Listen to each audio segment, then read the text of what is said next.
At the beginning of the film, our main character wakes up in a small house and is being taken care of by a nearby girl. She introduces herself as Iruru and explains that she was the one who saved him and brought him back to care for him. However, he cannot remember who he is or why there is a mask on his face. The next morning, when he wakes up, he realizes that indeed, no matter what he does, the mask cannot be removed. Iruru's grandmother then comes to check on him and asks if he feels any better. She also does not know who he is, and as for the reason why the mask cannot be removed, she says there must be some explanation for it. She advises him not to think too much for now and to focus on resting and recovering. Later, Iruru brings him some porridge to help him regain his strength. The man thanks her family for their kindness. He then notices someone secretly watching him from behind. Iruru's grandmother brings him some clothes that belong to her son for him to wear. When he wants to go out for a walk, the grandmother tells Iruru to go with him, just in case he faints again outside so that someone can bring him back. The peeking eyes appear again, and Iruru introduces the person to him. It's her younger sister, Iruru. Iruru finds the man a bit strange because he's wearing their father's clothes. Their father had passed away, and their mother also died after giving birth to Iruru. The man feels a little awkward wearing something so important, but Iruru doesn't mind much. While they are walking, the man still feels uncomfortable being supported by Iruru like that, but she says that country girls like her are very strong, so he doesn't need to worry. He then notices Iruru's tail and touches it out of curiosity, but she immediately pushes him down, proving she was right about being strong. Right after that, a man named Tioro comes over to help him up. Tioro recognizes him as the strange man who was brought to the village chief's house. This place has been a refuge for quite a few people because it's peaceful. It's also quite small, and everyone lives happily together. Currently, some houses need repairing after a recent earthquake. The man seems to recall something for a moment, but then brushes it aside. Soon after, Tioro's wife, Sopo, comes looking for her husband, thinking he's just being lazy and skipping work, so she grabs his ear and drags him back. She also notices that Iruru seems to have found someone she likes, but Iruru insists that Sopo is misunderstanding, as she's only helping a sick man. The two then continue walking around the village. The man sees the peaceful scenery of the place and finds it pleasant, as well as Iruru herself. While they rest under a tree, Iruru apologizes for dragging him around so much. But since he was the one who wanted to go out for a walk, she doesn't need to feel guilty. Iruru wants him to rest a little longer before they head back, but then she hears noises coming from the village, so she tells him to stay there and rest while she checks it out. When she returns to the village, she sees her old friend Nuwangi, who now works for the government and has come to collect taxes. Nuwangi grew up in the same village, but now that he has power, he ruthlessly exploits it, demanding taxes and claiming that as long as the village pays, the authorities will protect them from war. Nuwangi has also liked Iruru for a long time and wants to take her with him, but she refuses, saying she doesn't need wealth or luxury. The main character then arrives and tells Nuwangi to stop, but Nuwangi arrogantly declares that he's a relative of the local lord and that a freak like him has no right to interfere. Iruru steps in to stop the two of them and asks Nuwangi to let it go. But when he learns that Iruru and the man are living together, he becomes furious, accusing the man of being a third party who's interfering between him and Iruru. When Iruru explains the situation, Nuwangi calms down a bit, but then the man provokes him, causing Nuwangi to lose his temper and start a fight. However, the man is not someone who can be easily bullied. Furious, Nuwangi leaves. Later that afternoon, when they return home, Iruru tells the man that Nuwangi wasn't always like this, but the man says that when people are young, they haven't yet learned greed. As for Nuwangi, when he returns, he vents his anger on a sacred statue nearby. The birds around suddenly fly away, and his mount becomes terrified by a strange, frightening sound and runs off. At this moment, Iruru's grandmother also hears the sound coming from the forest and calls the entire village to gather. She suspects that someone has desecrated the forest and knocked over the statue. The villagers look toward the main character, but Iruru testifies for him because she had been with him all day. When Iruru wakes up, Iruru has to take her sister back to their room so the others can continue discussing. The main character understands why he is being suspected. He then asks the village elder about the spirit of the forest, and she explains that it is a divine beast that protects the forest from divine punishment. They are obliged to do something to appease the beast's anger, otherwise they will no longer be able to enter the forest. Someone suggests that they capture the beast, but the elder says it is extremely powerful and intelligent, and confronting it will only bring casualties. A villager then returns to report that the statue has indeed been toppled. They cannot rebuild it now because it is raining heavily. The main character has a feeling that the gods would not be angered by something so trivial, though he does not know why he feels this way. The elder, however, instructs everyone to stay inside at night and avoid going out. When he returns to his room, Iruru replaces the bandages on him. He suddenly experiences a headache and sees strange fragments of memories, but Iruru tells him to stay calm because sooner or later his memories will return.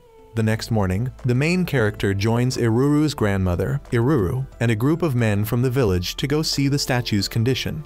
Indeed, the statue has been completely destroyed, and their only option is to build a new one.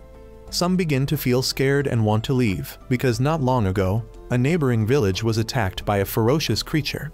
The elder says the divine beast only acts at night, so they should be safe to rebuild during the day, but must also avoid making too much noise to prevent waking it. They then rebuild a new statue and hope it will calm the beast's anger at least a little. As they prepare to leave, the main character notices some tufts of fur nearby.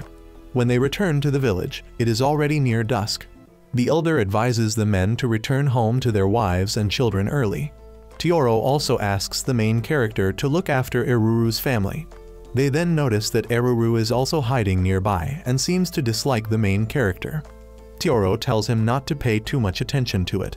Suddenly, a sound from the forest echoes again, so everyone returns home and bolts the doors. Yet at night, the forest's divine beast still comes for them. The main character hears screams outside and wants to do something, but the elder tells him that if he goes out now, it will only cause more casualties because humans cannot fight such a powerful beast. Long ago, the elder's sister had offered herself as a sacrifice to the beast so that it would sleep for so long. But just then, the outside suddenly grows silent, prompting the main character to go see what's happening. He steps outside and sees the beast attacking a villager's house and devouring someone inside. It suddenly lunges at him, forcing him to grab a nearby farming tool to defend himself. But its body is far too tough to pierce. It then strikes and hurls him away. Iruru rushes out to protect him, but at that moment the beast stops, and when the rain starts falling, it runs off. Back at the elder's house, the entire village grieves the loss of a family. However, the main character tells them he has found a way to fight back. He had picked up some of the beast's fur near the statue and put it into water, and upon contact with water, the fur became weaker. Therefore, water must be the beast's weakness. He wants to fight it instead of enduring it any longer, but the villagers still seem afraid. So the main character decides he will act as bait to lure the beast so they can trap it. The villagers then disperse, but Iruru worries about his decision to be bait. He says he is an outsider, so no one will care if he dies, but Iruru tells him she considers him family and does not want him harmed. Hearing this, the main character promises he will come back because he also now considers her family. The next morning, he discusses his plan with the whole village. He wants them to follow his plan and assures them he will find a way to escape. Even though they knew that killing the forest god would curse them, he believed no one wanted to continue living in fear and one day become that beast's meal. They then entered the forest and built a trap to lure the creature in. Tioro and the main character went together to the beast's lair, drawing it out and leading it back toward the trap where many villagers lay in ambush. Along the way, the beast struck the main character, but he blocked the blow using the iron fan the village elder had given him. They then reached the trap and, timing it as the beast jumped in, cut the ropes so that the trap collapsed, submerging the beast in water. As it tried to climb out, they all lunged in together and stabbed it repeatedly. Finally, the main character delivered the finishing blow, killing the creature. The whole group then returned safely to the village, and everyone rejoiced at no longer having to live in fear. The main character returned the fan to the elder, but she chose to give it back to him instead.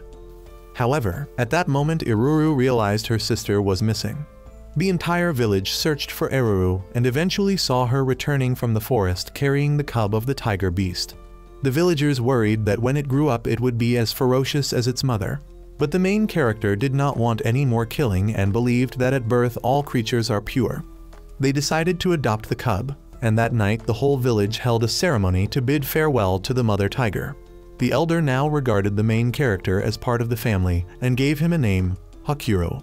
Iruru recognized it as her father's name. Iruru now became more open and no longer avoided Hakuro. After some time in the village, Hakuro taught Tioro and the villagers how to cleanse the land of bad fortune. Suddenly, they were called to gather at the elder's house because people from another village had come seeking refuge.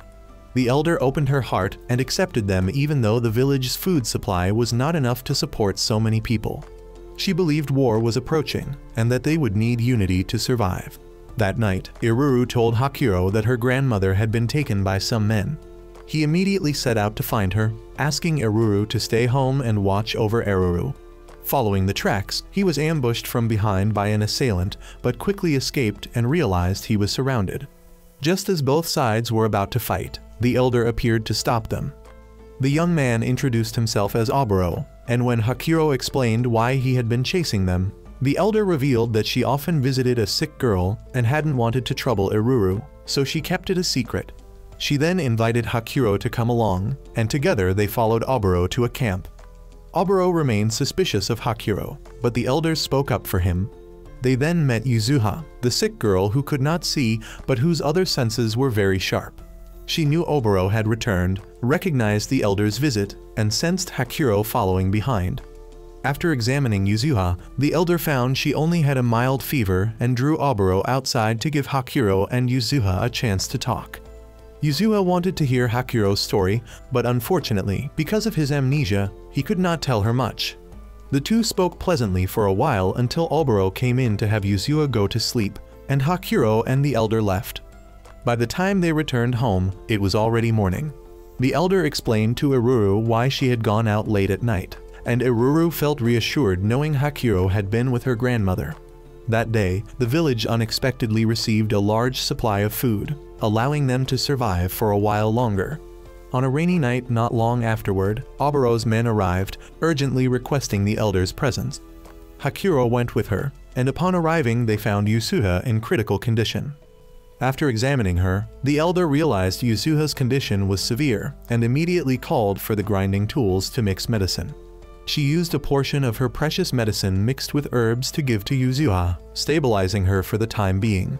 However, the elder warned that this condition would recur many more times until Yuzuha's death, and her supply of the rare medicine was only enough to help Yuzuha a few more times. Oboro was in anguish, not understanding why heaven had to be so cruel to his sister. Not long after, he secretly snuck into the army's camp to steal supplies, but was soon discovered. Though he managed to escape the soldiers, he was spotted by a commander. Determined, Oboro drew his sword to fight, but the commander noticed that Oboro seemed never to have lost a battle before, still carrying a reckless and arrogant attitude. The commander allowed Oboro to charge forward, then struck him down with a single blow. Oboro wanted the commander to finish him off, but the man refused, saying Oboro's life meant nothing to him. The commander then left, and the next morning, Iruru and Hakuro found Oboro unconscious in the forest. After bandaging his wounds, Oboro said he owed Hakuro a debt and promised to repay it someday. Hakuro didn't want any repayment. He only wished for Oboro to return to Yuzuha.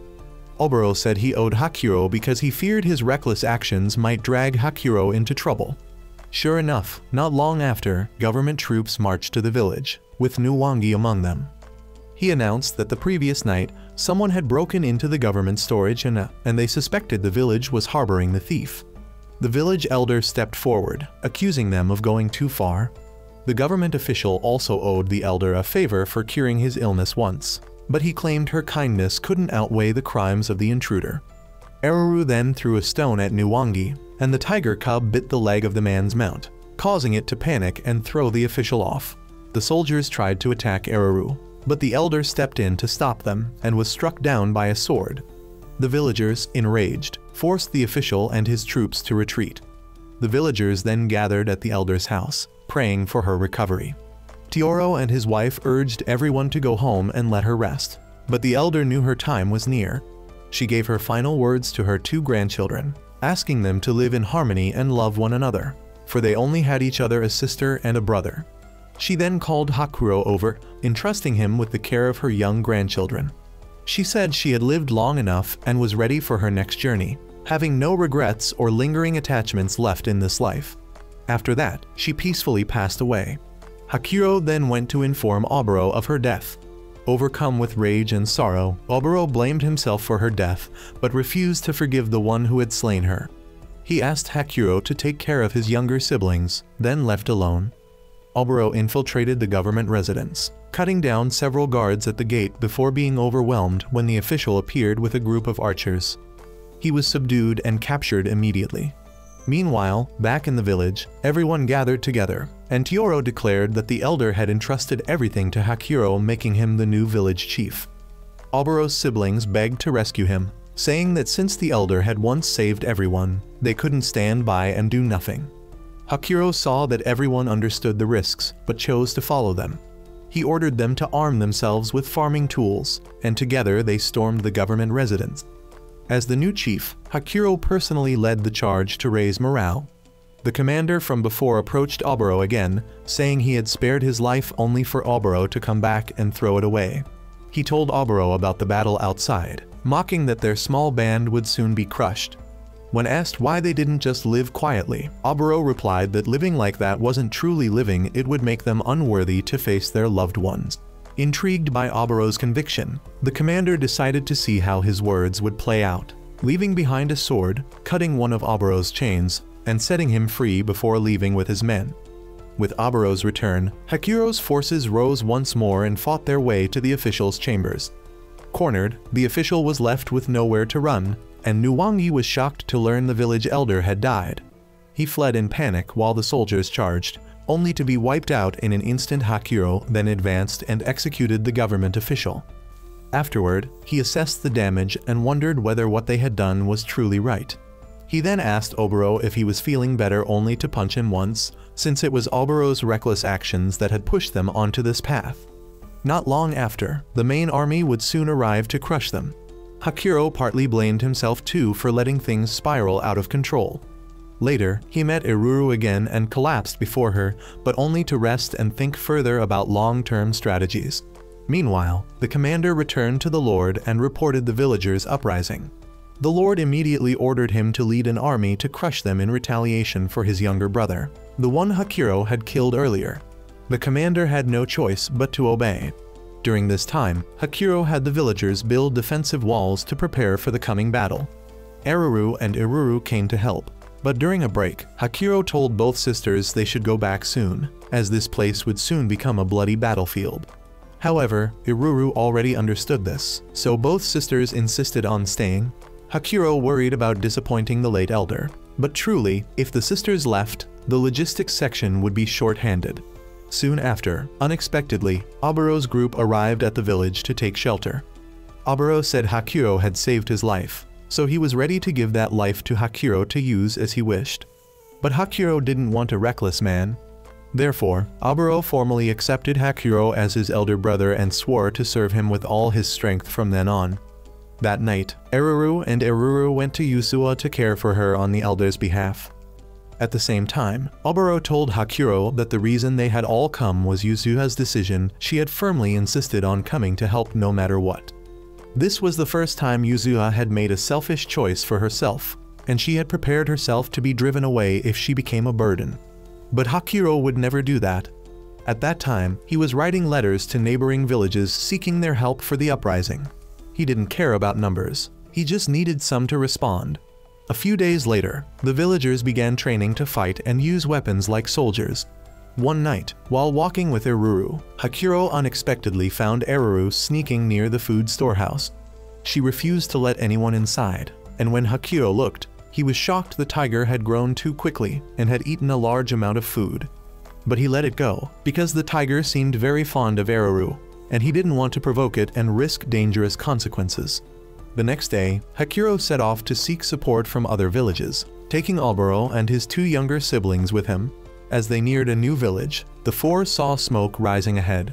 They went to check and found the village completely destroyed and burned, with the people seemingly all dead. Immediately after, the commander's forces appeared. He introduced himself as Benawi and admitted he was the one who destroyed the village. Banawi said Hakuro's actions would lead to ruin, and this was his first warning. Both sides then clashed. Oboro fought Banawi's subordinates while the two younger girls lured soldiers away so Hakuro could face Banawi. But Hakuro's group was soon outnumbered. At that moment, Aruru and the tiger arrived to break the siege. The enemy knew the power of the forest god, so Banawi deliberately retreated after asking Hakuro two questions. The first was whether Hakuro truly believed his actions were just. Hakuro replied that if hell existed, that was where he belonged. The second question was only to ask Hakuro's name.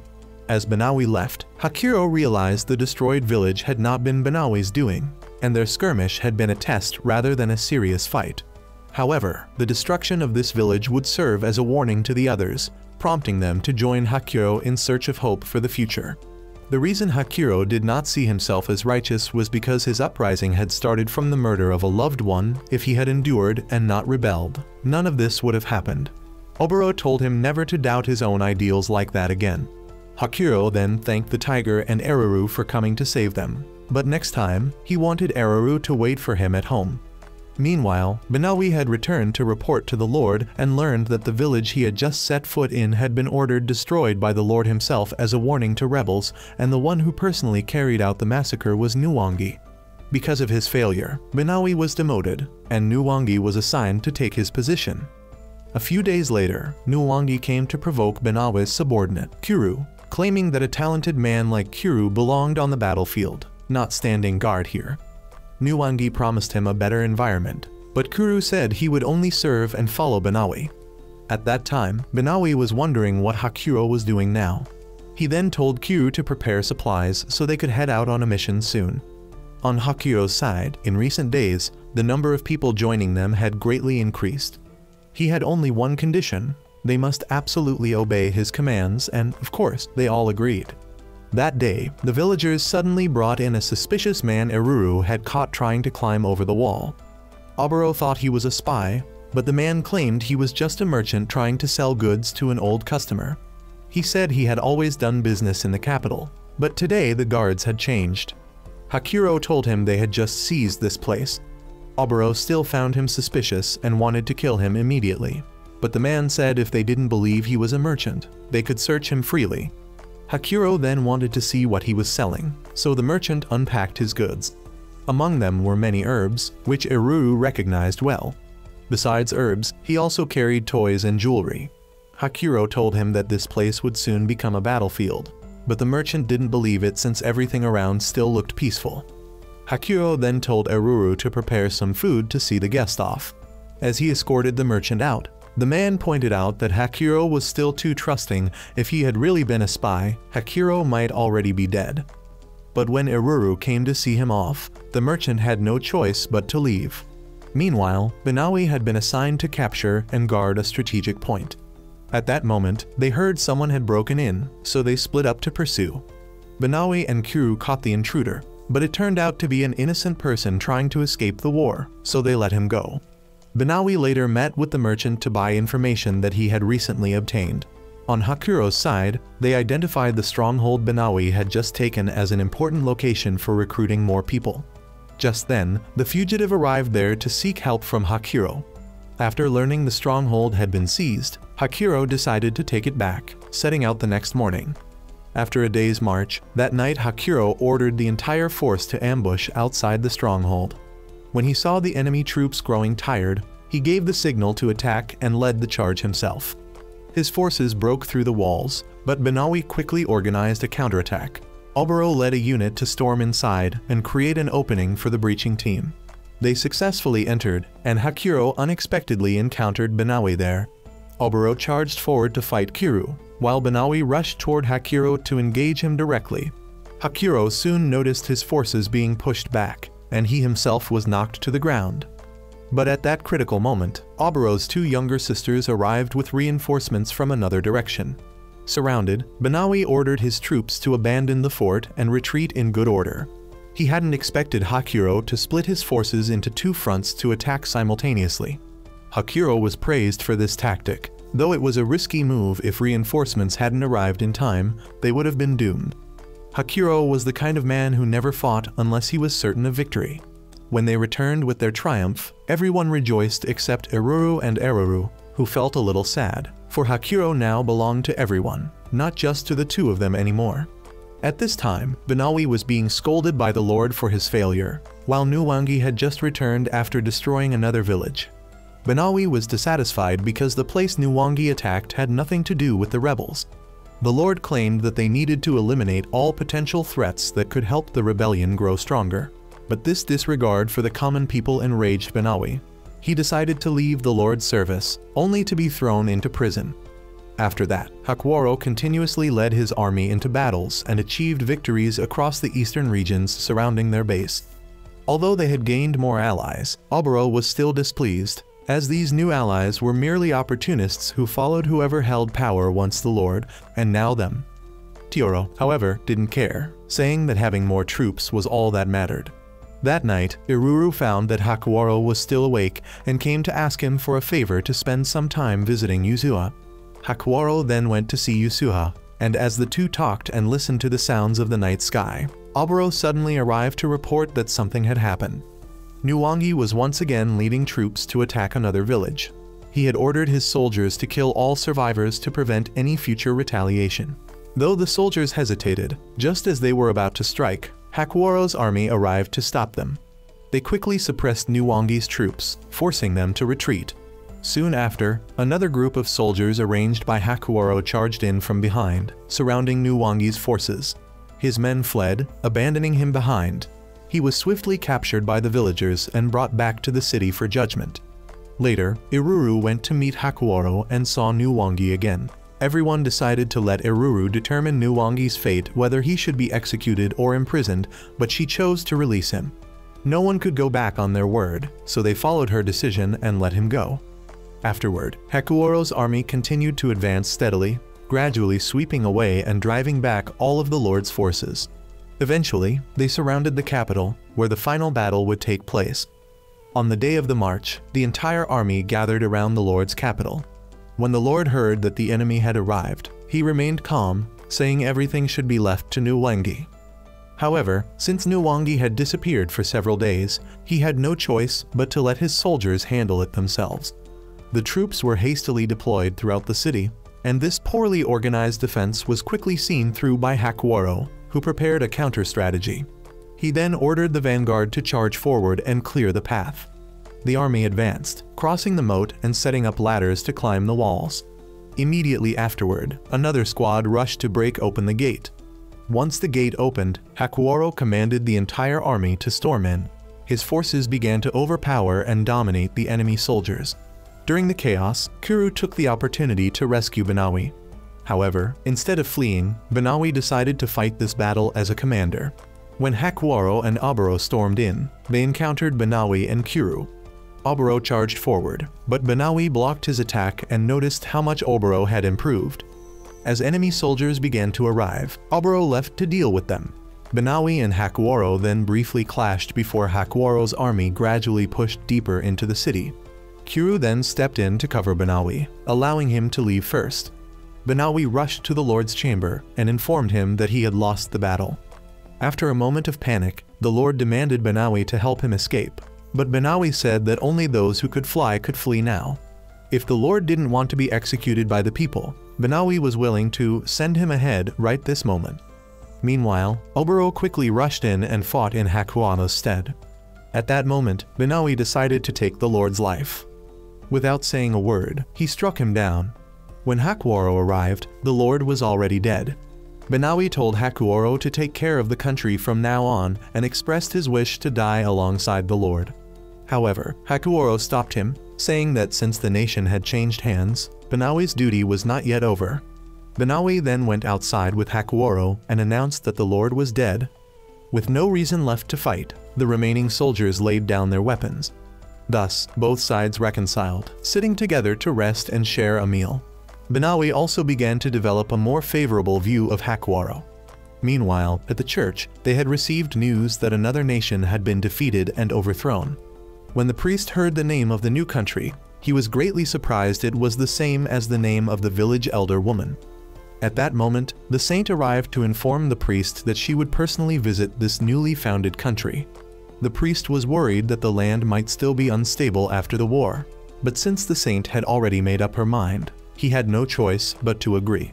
A few days later, Hakuoro and his people decided to remain in the capital, while Teoro and the villagers chose to return to their homeland, believing that the place where they were born would also be where they died. A few days after that, Hakuoro began to promote the reconstruction of the capital. Nearby tribes soon came to pay respects to him. Shortly afterward, Aruru discovered the arrival of an envoy. According to Benawi, they were emissaries from a high-ranking tribe, a group comparable in scale to a church who sought to establish ties with every nation. Although they rarely interfered in wars, they would intervene if deemed necessary. The saint and her attendants then came to meet Hakuoro. The saint introduced herself as Yuritori, and the man beside her as Munto. When they moved to Hakuoro's private chamber for further conversation, Aruru brought in tea to serve the guests.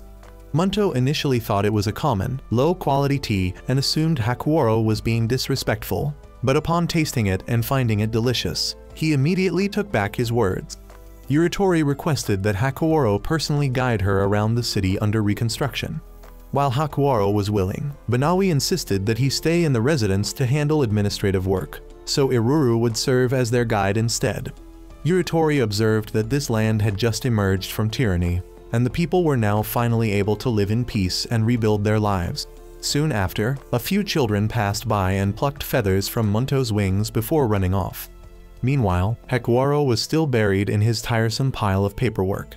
That night, Yuritori visited Aruru's room and, upon realizing that Aruru was a physician, shared that she herself had once wanted to study medicine to save lives. However, upon understanding her own responsibilities, she had been forced to give up that dream.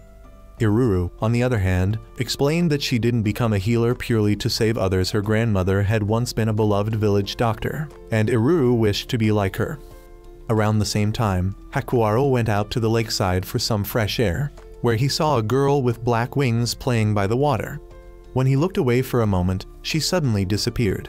Returning to his room, Hakuoro found that the same girl was lying asleep on his bed. Startled upon awakening and seeing him, she used an invisibility spell to hide, but since the spell only worked briefly, she was discovered again. As she fled, she encountered Aruru's tiger and panicked, running back to hide inside a basket. The tiger approached and knocked the basket over, but Aruru arrived, calling her tiger back and also saying she wanted to sleep with Hakuoro. Yuritori soon appeared and found the black-winged girl, who turned out to be her younger sister, Kamyu.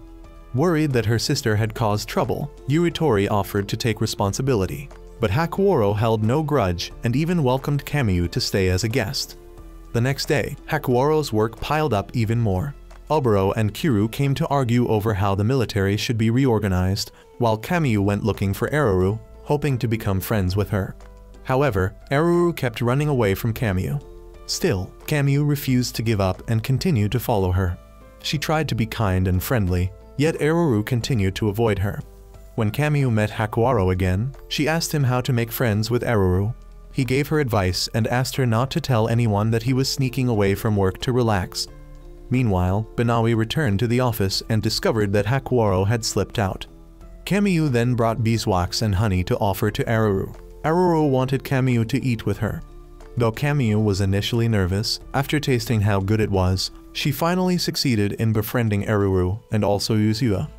Around that time, Benawi met Oboro and asked about Hakuoro, but Oboro had no idea.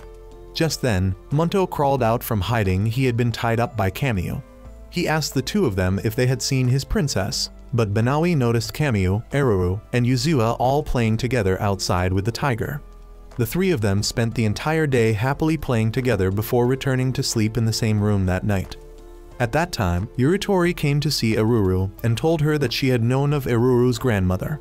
Her grandmother was a legendary figure, someone whom no healer in the field did not know.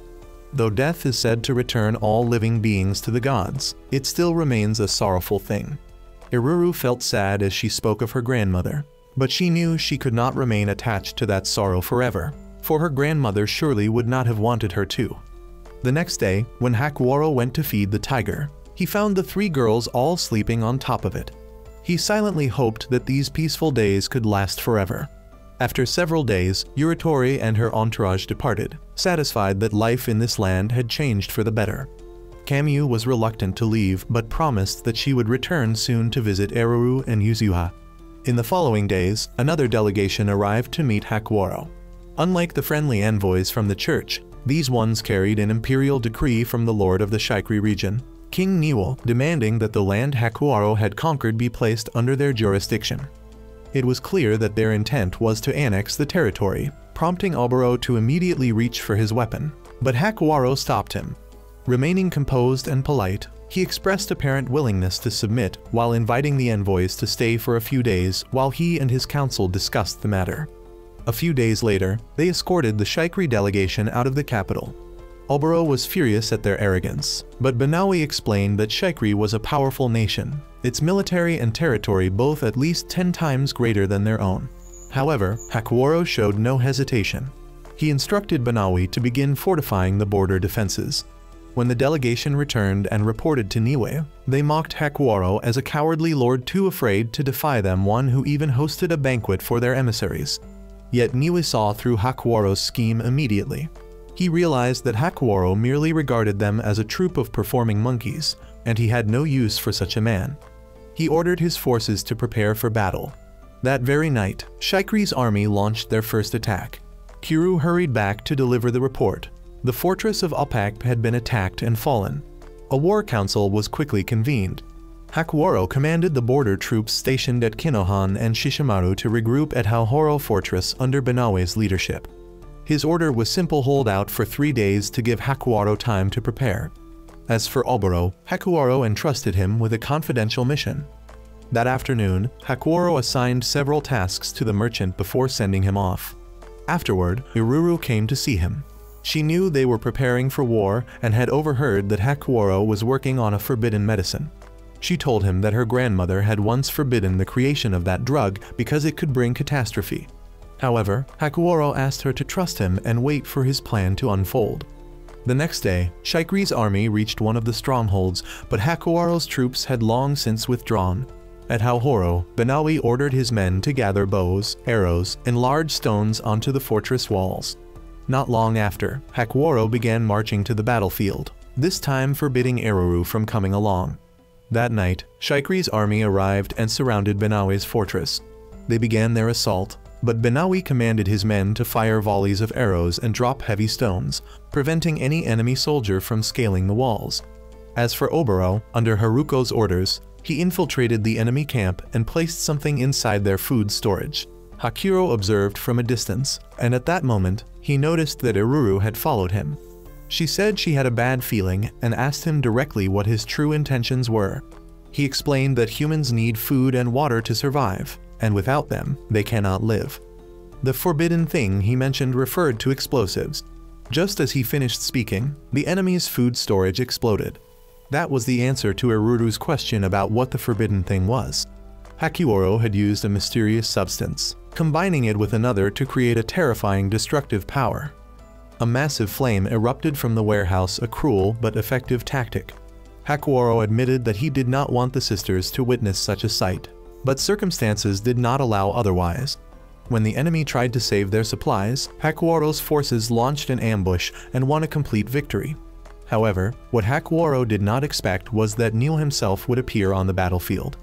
Neil completely overpowered Hakuoro, but the raging flames interrupted their fight. Neil said this was merely a greeting and that they would meet again, then withdrew. Meanwhile, Banawi's unit also retreated after receiving the signal. On a stormy day, Oboro and Kiro were sent to the coast to investigate a report of a shipwreck there. However, when they arrived, they found numerous slain soldiers, and at the center of them was a woman with blood-stained arms. She soon lost consciousness, and both men brought her back. Hakuoro learned that the wrecked ship was the Natonku, which came from a southern land of the same name. According to Banawi, it was a slave ship, and the woman they rescued was one of its captives. Oboro imprisoned her, believing it abnormal for one person to have killed an entire battalion alone. However, the woman had long since escaped and appeared before Hakuoro. She introduced herself as Karura, and instead of treating her with hostility like Oboro and Kiro, Hakuoro invited her to stay and asked Eruru to tend to her wounds, saying they would decide what to do with her later. After the meeting, Banawi asked whether Hakuwaro intended to keep Karua. He feared that Natunku would use her as a pretext to attack, but Hakuwaro was more concerned about Shikri at the moment. Not long after, Iruru and Oboro quarreled again. She wanted to grant Karua freedom, while he suspected her of being a spy. After hearing them argue, Hakuwaro agreed to release Karua, but only within the confines of the city. Banawi and Oboro thought he was being too lenient with Iruru. Later, Karura met Iruru, who was curious about her bracelet.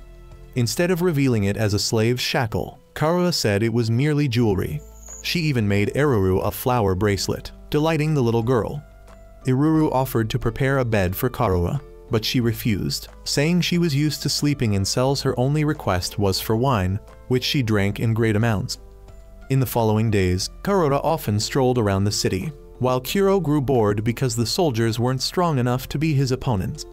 When he saw Karura, he challenged her to a fight, but she ignored him.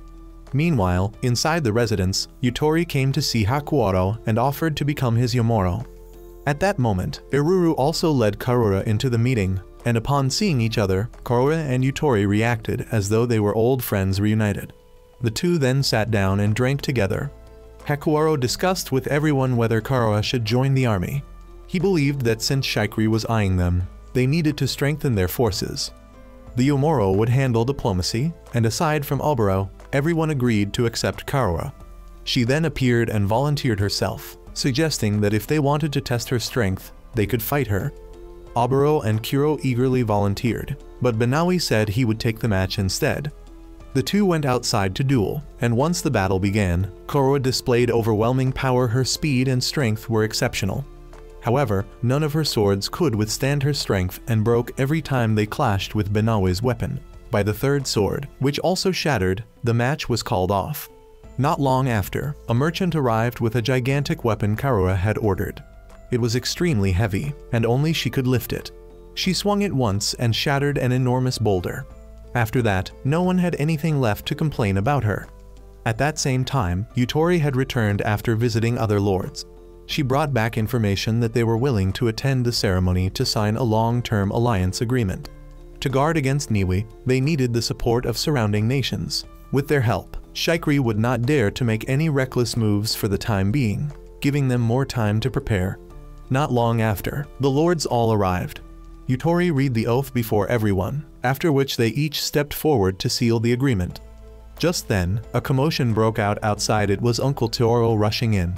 He said that their village had been attacked and the enemy forces were flooding into the city. Hakuwaro suspected Shikri, but the uncle wasn't sure. Hakuwaro immediately ordered everyone to prepare. He asked about the villagers, and Tioro said they had already evacuated, urging him to hurry. Everyone then set out for battle, while Uncle Tioro went inside to rest, exhausted. Outside, Hakuwaro heard loud noises. He ordered the gates opened, allowing the enemy to pour in. As they advanced, wooden stakes hidden beneath the ground rose up, tripping the soldiers and making them fall forward. Oboro's two younger siblings commanded the archers to shoot them down one by one. Meanwhile, inside, blood began to flow from Tioro's body. He didn't seem to have much time left. At that moment, his wife and the villagers arrived to take him away. Seeing them, he smiled faintly and entrusted everything to Hakuwaro. Outside, Hakuwaro was stunned to see the enemies charging forward like madmen, throwing their lives away without hesitation. When only the last soldier remained, he smiled and said that it wasn't over yet. Their killing had no purpose, just for amusement. That evening, everyone gathered around Tioro's body. Eruru, unaware of his death, kept trying to wake him up. Then Kuro returned from scouting the village and reported that Iruru's entire village had been slaughtered. Both Iruru and Aruru couldn't accept it. The younger sister struggled violently, unable to face the truth, forcing Iruru to sedate her. Hakuwaro did the same for Iruru to help her rest. Later, he gathered everyone for a meeting. From their clothing, Banawi identified the attackers as warriors from Kokakeka. Oboro wanted to strike back immediately, but Hakuwaro told him to calm down. There wasn't enough evidence yet, and they needed to investigate further. That night, while he was deep in thought, Karura came to invite him for a drink. Hakuwaro still couldn't understand why those soldiers never retreated and simply rushed to die. Karura gently explained that they were already dead. They had accepted death from the start, so they feared nothing. What Hakuoro should be asking himself, she said, was what he had done to make them so willing to die to kill him. Naturally, he had no answer, as he had lost all his memories. He didn't even know who he truly was. The next day, Yutori reported that the attack from the previous night had made the lords fearful, causing them all to withdraw from the alliance. Hakuoro suspected that everything had been orchestrated from the beginning. Then news arrived from the envoy Hakuoro had sent to Kukakeka. They had all been slaughtered, leaving only one survivor to deliver the message before dying as well. This incident pushed Hakuoro to his limit, and he ordered the army to prepare. The campaign began soon after, with the entire army mobilized. However, during the march, they were ambushed and surrounded by Kukakeka forces on all sides. Banawi immediately commanded a defensive formation. Yet from the enemy commander's words, Hakuoro sensed something was wrong. They called him a demon and a traitor. A fierce battle broke out between both sides, but with Karua's arrival and her terrifying great blade, the Kukakeka soldiers faltered. One of their generals, Tauko, recognized Karua's overwhelming strength and ordered a retreat. Even after their withdrawal, Hakuoro couldn't shake his doubts about whether their words were true. Later, upon returning, everyone advised Hakuoro to rest. Everyone except him had their own worries on their minds. While he drifted into a dream, dark shadows surrounded him, and that same general appeared again, calling him a demon, a treacherous brother-in-law. Just as the man swung his weapon toward him, Hakuoro woke up. Iruru stayed by his side to care for him. Though he was still troubled about his true identity, she reassured him that everything would be fine because now he was the lord of everyone. Meanwhile, Oboro, still burning with the desire to avenge Iruru's village, secretly led his troops to track the Kuka army. They soon encountered Tauko. Since there was only one enemy, Oboro said he would handle it himself. However, the opponent was far too strong and utterly overwhelmed him. Tauko did not finish him off. Instead, she said something about being on the side of justice, and that those who followed the demon Hakuoro would never be able to touch her before leaving. Returning injured and humiliated, Oboro was mocked by Kiro. However, Kiro also reported that he had found the enemy's camp. Yet by the time they got there, the enemy had already withdrawn. Banawi explained that the Kuka army excelled in mobility, using fast and decisive tactics. The second major concern was Tauko. She belonged to the Ivankuriga tribe, a small ethnic group in the Central Plains, known for their legendary swordsmen who would sacrifice their lives to protect what they believed was justice. This seemed somehow related to Hakuoro's lost memories. With Tauko among the enemy, victory would be difficult. When Iruru brought tea, everyone sat together for a moment before returning to the war council. Kuka was an open grassland region, but there was a ravine dividing the land into two parts. Crossing it would take considerable time. According to intelligence, the enemy always disappeared around that point, suggesting there might be a hidden bridge. While everyone strained their eyes searching, Iruru pointed to its location. It turned out she and Kamiyu had secretly followed the enemy's trail. This made everyone worried, but Iruru apologized and gave Hakuoro a flower, so no one scolded her. Once the bridge's location was confirmed, they began marching the next day. They found it quickly thanks to Iruru and the tiger. However, Tauko had already anticipated this and set up an ambush. Before the battle began, she declared that anyone serving the demon was a beast, enraging Oboro and Kiro, who charged forward and annihilated the Kuka soldiers until only Tauko remained. Hakuoro stepped up and asked why she called him a demon, but she ignored the question, saying only that he had slaughtered countless lives and unforgivable sin. When she charged, Karua stepped out to face her. Wielding her massive blade, Karua effortlessly pushed Tauko back to the middle of the bridge, then struck a powerful blow that shattered it. With the battle over, everyone returned. Yet that night, Hakuoro was still haunted by Tauko's words. Iruru came to him. They shared drinks and spoke. Hakuoro feared that perhaps he truly was the murderer who killed his own wife and child, that maybe what Tauko said was true. But Iruru reassured him she believed in his innocence, and no matter what, she would stand by him. Meanwhile, the people had begun to feel uneasy, thinking that since Tauko and the Kuka warriors fought for justice, perhaps Hakuoro truly was a demon. He continued managing political affairs and listening to Banawi's military reports, while Iruru grew increasingly worried as she saw him drink more each day.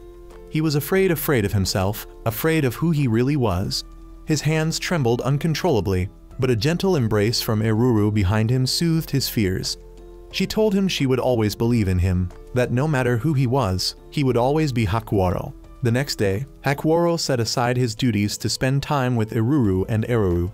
He asked why she always supported him so much, and she replied that it was because they were family. At that moment, the tiger and Eruru playfully pounced on Hakuoro, and he joined their laughter. Seeing his bright smile, Eruru finally felt at ease. But the peace did not last long. News arrived that the Kuka army was preparing to attack. Hakuoro immediately returned to command and ordered everyone to prepare. This would be the final battle. However, he did not summon all the troops to the front. He ordered Eruru and the tiger to remain behind to guard the fortress, while the rest marched with him. Soon after, both sides met on the battlefield. Without hesitation, Hakuoro gave the signal to attack, and the enemy, unafraid, charged forward as well. Both sides quickly clashed. Tauko and the general charged into Hakuoro's forces in search of him to take revenge. Once they spotted him, both rushed forward, but Kuro swiftly intercepted Tauko. He had waited a long time for this day. Meanwhile, the general continued to charge straight toward Hakuoro. Seeing this, Hakuoro withdrew to lure him away. Tauko realized it was a trap and tried to follow, but Kaurara and Oboro blocked her path. This was Binawa's plan to give Hakuoro and the general a chance to talk privately. Surrounded, Tauko was forced into a defensive stance. However, she was not the type to give up easily. Taking advantage of Oboro's momentary carelessness, she suddenly accelerated and escaped. When Karo struck, Tauko quickly leapt high into the air to dodge. After that, they decided to let her go. Meanwhile, Hakuoro was trying to talk to the general about his identity, but the man refused to listen and kept attacking. This forced Hakuoro to knock him off his mount to make him talk. Upon learning that Hakuoro remembered nothing, the general burst into laughter, saying that even if he had forgotten, he could never erase his sins. His blood-stained hands were proof of them. A man who murdered his wife and child, what else could he be but a killer, he said. Hakuoro looked at his own hands as strange memories began to surge in his mind.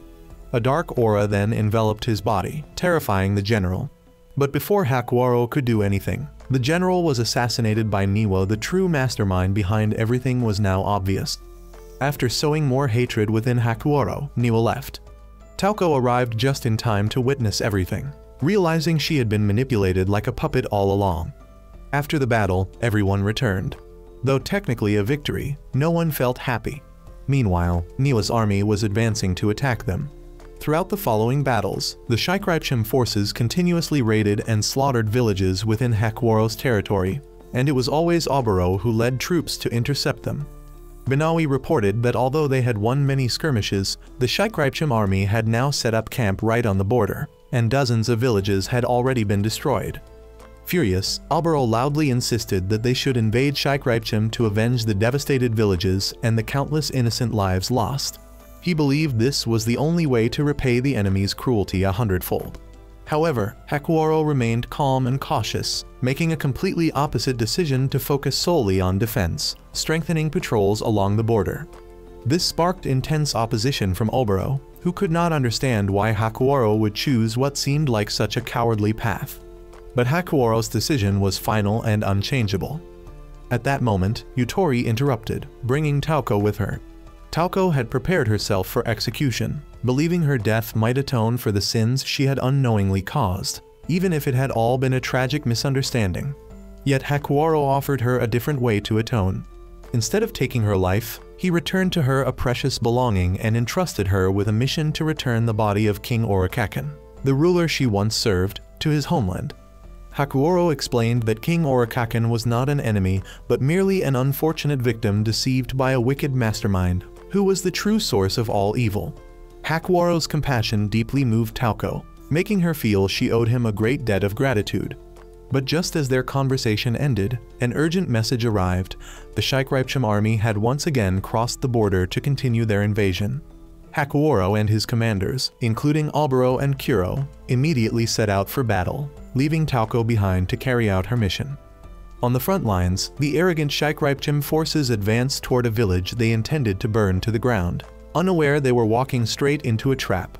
The Tuscaruu troops, under Oboro's command, had lain in ambush and launched a coordinated attack, with the blue and red units firing volleys of arrows in unison, creating a deadly rain of death. Right after repelling that attack, another report arrived, this time from the western frontier. Shikrypshim was launching a large-scale pincer assault. On the western front, the Tuscaruu forces were once again outnumbered, but they witnessed the terrifying power of a lone warrior, Karua, who single-handedly sowed panic among the Shikrypshim troops and forced them to retreat. At the enemy base, the true mastermind Niue met a samurai commander from Kukakeka who wanted to join his ranks. Instead of welcoming him, Niue ordered the man taken to a secret place where a scientist was conducting gruesome experiments, harvesting materials from prisoners. Niue grew impatient and expressed a particular fascination with Hakuro, seemingly waiting to see Hakuro's true form. The war dragged on, Shikrypshim's attacks increased, and the conflict turned into a calculated war of attrition. Hakuro recognized the enemy's strategy, repeated small engagements intended to wear down Tuscaruu's physical strength and morale, baiting them into a desperate all-out attack. Again, Oboro demanded a counterattack, but Hakuro firmly refused, explaining that with an enemy force 10 times larger, a head-on clash would be suicide. He revealed there was only one way to win, a secret plan he could not yet disclose for fear the enemy would learn it, and asked everyone to trust him. After the council, Hakuro confided in Iruru about the burdens and doubts crushing him. He only wanted to protect those he loved, yet the endless war pushed the nation toward an even greater catastrophe. He felt lost and didn't know where he was heading. Iruru steadied him with absolute faith, promising to believe in him no matter what. Her words became a vast well of mental strength for Hakuro. On the battlefield, Hakuro's clever tactics continued to pay off. They lured enemy troops into marshland they had prepared, inflicting heavy losses. Still, each victory felt incomplete. Though they won battles, they were losing the war. Exhaustion and attrition showed on every soldier's face. Niue, by contrast, was delighted, convinced Hakuro was cornering himself, and ordered relentless attacks to grind them down. The horrors of war showed plainly among the Tuscaruu troops: exhaustion, mounting casualties, dwindling medicine. Even Iruru collapsed from fatigue. Finally, the decisive moment came. Niue ordered a full-scale assault with a single command: burn everything and kill everyone. Facing this, Hakuro revealed his plan, a bold, risky gambit to lure the entire Shikrypshim army into Tuscaruu territory, empty their country completely, then dispatch an elite Tuscaruu force to strike the Shikrypshim castle and seize Niue's head. A miscalculation occurred when enemy units advanced at uneven speeds, disrupting the original plan, but Hakuro adapted immediately. He sent Banawi with cavalry around the west to cut enemy supply lines, while he, Oboro, Kiryu, and Karuta confronted the forces pouring across the border. He even mobilized wounded men who could still move for this life-or-death battle. The fighting was brutal, and Hakuro himself was wounded in combat, but at the very moment he fell into peril, Toko suddenly appeared. She had returned to repay her debt to Hakuoro, following the sacred Evankulga custom of repaying honor with honor. Her arrival marked a turning point in the war. She exposed Niue as the deceiver who had manipulated King Orikekken, shaking the morale of a portion of the enemy army. Amid the chaos of battle, a personal tragedy struck when Iruru tried to save a dying mother and her child. But the woman did not survive, leaving behind a heart-wrenching reminder of the cruel price of war. After the battle, the Shikrypshim forces temporarily retreated, but Tuscaruu had suffered devastating losses. Half of Oboro's unit was annihilated, and countless villages lay in ashes. Knowing the enemy would soon return with full strength, Hakuoro realized there was no choice but to carry out his original plan to the end. He decided to personally lead an elite strike force, Kaira and Tauko, his two mightiest warriors, on a march toward the enemy's castle, while Banawi, Oboro, and Kiryu stayed behind to command the main defensive line. It would be a race against time, the final gamble, with the fate of an entire nation resting on whether Hakuoro could slay Niue before everyone was slaughtered. Once the fallen had been buried, Hakuoro and his small but resolute force set out on what was nearly a suicidal mission to end this blood-soaked nightmare. On the march, Banawi and his comrades reached the national border, but a thick fog blanketed the land, making it impossible to pinpoint the enemy's location. However, Iruru, with her keen senses, felt their presence and warned that they were very close. As the mist slowly cleared, a breathtaking sight emerged: an immense Shikrypshim army, at least 50,000 strong, stretching to the horizon and facing Banawi's forces. Carrying the critical role of holding the line and drawing the enemy's attention, Banawi understood perfectly what was at stake. His duty was to hold at all costs, to buy time, and never to charge recklessly forward, for doing so would mean instant annihilation. Meanwhile, deep within Shikrypsham territory, Hakuwaro, accompanied by Iruru, Karura, and Tauko, began their infiltration of the enemy castle. With Tauko leading the way, she swiftly and silently dispatched the guards, clearing the path for the team. Soon after, Karura joined the fray, displaying her overwhelming might. As they advanced further inside, a trio of enemy generals appeared, 3 men who called themselves brothers, declaring they would take Hakuwaro's head and begin a feast of carnage. Karura chose to stay behind to face all 3 alone, urging Hakuwaro and the others to move on, promising she would deal with these insects herself, leaving Hakuwaro only with an apology for burdening her with this task. However, it seemed 2 of the brothers decided to pursue Hakuwaro's group, leaving only Amuro to fight Karura, but she swiftly intercepted them, refusing to let anyone pass. They boasted that their true strength only emerged when the 3 fought together, yet even as they faced Karura head-on, they remained arrogantly confident. Facing 2 of them at once, Karura displayed astonishing composure and cunning. When they warned her that she could not win by running, she turned their words into a weapon, pretending to flee. She deceived one into lowering his guard, then unleashed a devastating strike with all her strength focused on a single target, killing him instantly. The remaining 2, stunned by her power, could only call her a monster before being consumed by Karura's fury. Meanwhile, Hakuwaro and Iruru finally reached the throne chamber, but what awaited them there was far from an ordinary battle. Niwa, the mastermind behind everything, appeared with a twisted grin and unleashed his pets, the finest warriors from the nations he had conquered, now transformed into soulless monsters driven only by bloodlust and obedience. Niwa explained that he had merely awakened the beastly blood within them, yet none of them could truly satisfy him. He believed they were merely tools to awaken the true beast. The one he meant was Hakuwaro himself. At that moment, Karura, having finished off her own enemies, arrived just in time. She and the others charged into battle against the horde of monsters, forming a wall of steel to shield Hakuwaro. Karura roared that if cutting them didn't work, they should just tear them apart, urging Hakuwaro to move forward and end Niwa once and for all. Iruru, filled with fierce determination, declared that she would go with Hakuwaro. She wanted to witness the path he chose with her own eyes. With no other choice left, Hakuwaro faced Niwa directly, the latter waiting for him with deranged delight. Niwa mockingly called Hakuwaro his beloved beast, and when Hakuwaro offered him a chance to surrender in exchange for his life, Niwa burst into maniacal laughter. To him, war was like a grand hunt. One must carefully prepare the trap, wait for the prey, and in the end, there were only 2 choices: eat or be eaten. Then, to heighten the drama of his own twisted play, Niwa committed an act of unimaginable madness and cruelty. He ordered the burning of his own nation, setting the capital of Shikrypsham ablaze. Hakuwaro and Iruru could only watch in horror as the city turned into a sea of flames, hearing the screams of innocent civilians being burned alive. In his frenzy, Niwa declared that everyone would believe it was Hakuwaro who had done this, that he was the monster who had burned countless innocents to ash. This drove Hakuwaro into a rage. He roared that he would never forgive Niwa. But Niwa only grew more exhilarated, reveling in Hakuwaro's fury and hatred. Then he revealed an even darker truth. Everything that had happened at Orikakan, the burning capital, all the deaths in the war were sacrifices to feed the beast within Hakuwaro. He accused Hakuwaro of being a bringer of calamity, saying that if Hakuwaro wanted to curse someone, he should curse himself. Pushed to the brink by Niwa's cruelty and accusations, the fury inside Hakuwaro finally erupted.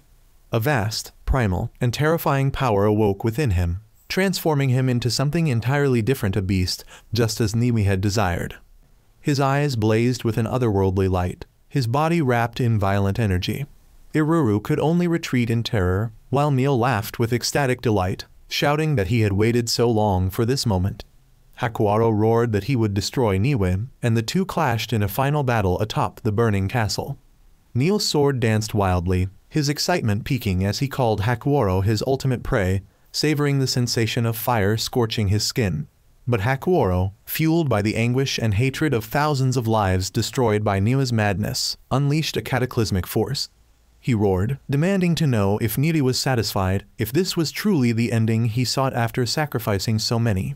With a final, devastating strike, Hakuwaro completely overpowered and slew Niwa. In his last moments, Neo seemed almost content, admitting that his judgment had been correct, that Hakuoro truly was the supreme beast. He invited Hakuoro to devour him, fulfilling the law of existence he so fervently believed in: eat or be eaten.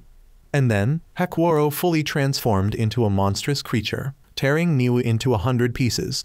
When he finally regained consciousness and returned to human form, everything had already ended. Beneath the castle, Karua and Tauko had finished clearing out the last of the monsters. They could only look up at the overwhelming destruction the battle had left behind. Meanwhile, at the borders, Benawi and his troops watched as the castle collapsed into a sea of flames. They knew their commander had achieved victory, but at an immeasurable cost. The Feast of Blood had ended, yet the scars it left would never fade. Less than a month after the war with Shikrypsham ended, recovery efforts progressed rapidly, and the fields once ravaged by war had astonishingly transformed before their eyes, a testament to the unyielding will to survive of humankind. During an inspection trip, Hakuoro walked alongside his companions, and the townsfolk, especially the children, recognized him and joyfully welcomed him. They even promised that one day they would grow strong enough to fight beside him. However, Iruru gently told them that by the time they grew up, there would be no more wars, so they wouldn't need to fight. Hakuoro agreed, advising them instead to help their parents so life could return to normal sooner. Later, in a council meeting, post-war issues were discussed. For Kukakeka, Tuscaruu would send a special envoy to assist in re-establishing their government, a decision that Tauko, the representative of Kukakeka, gratefully accepted.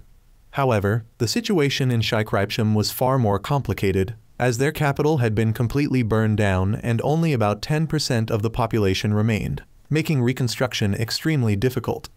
Although the original plan was to annex the territory into Tuscaruu, Hakuoro made the decision to abandon the old capital. He believed that the survivors should move to a new land, free from the vile past under Neo's reign. Even so, the weight of war and the burden of life and death decisions still weighed heavily on Hakuoro's mind, leaving him exhausted. Seeing this, Iruru offered to massage his shoulders. In those quiet moments, Neo's final words echoed once again in his mind that he was a beast bringing calamity, that as long as he existed, war would never end, and he hallucinated his hands drenched in blood. Meanwhile, life in the castle continued in its own rhythm. Though Tauko had been given a comfortable room, she remained exceedingly formal and insisted on guarding Hakuoro despite his refusal. At the same time, Oboro and Kuru were caught red-handed by Iruru, while trying to steal snacks to eat with their sake, lightening the mood with laughter. Soon after, everyone's attention turned to the training yard, where Oboro was having a sparring match with Benawi. Oboro showcased remarkable improvement with swift and powerful attacks, but Benawi, calm and strategic as ever, easily deflected them, always staying one step ahead. In the end, Benawi cleverly lured Oboro into a trap and claimed victory. He then offered valuable advice to always plan 2 or 3 steps ahead and never underestimate the opponent. Despite his loss, Oboro's progress was recognized by Benawi, and to celebrate, everyone held a feast in broad daylight. Laughter and cheerful voices returned once more, filling Hakuoro and Iruru's hearts with warmth. Part 1 ends here. Farewell.